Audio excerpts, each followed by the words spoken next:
इगतपुरी येथील माहेश्वरी समाजाच्या वतीने महेश नवमी आज दिनांक 15 जून रोजी उत्साहात साजरी करण्यात आली.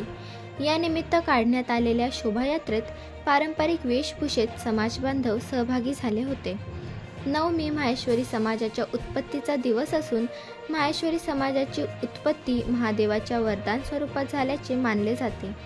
महेश नवमी माहेश्वरी धर्मावर विश्वास ठेवणाऱ्या लोकांचा प्रमुख सण आहे. भगवान महेश यांची मूर्ती रथात बसून रथफुलाने सजवण्यात आला होता. शहरातील बालाजी मंदिरापासून पारंपरिक वाद्यांच्या गजरात शोभायात्रा काढण्यात आली.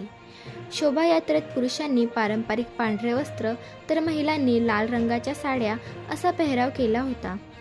आग्रा रोड मार्गे नगर परिषदेतून छत्रपती शिवाजी महाराज यांच्या पुतळ्यास वंदन करून लोया रोड, पटेल चौक, महालक्ष्मी मंदिरापासून माहेश्वरी मंगल कार्यालय येथे शोभायात्राचा समारोप करण्यात आला. जय महेश जय बालाजीच्या घोषणांनी परिसर दुमदुमला होता. तर रात्री रक्तदान शिबिरासह भाविकांसाठी महाप्रसादाचे आयोजनही करण्यात आले होते.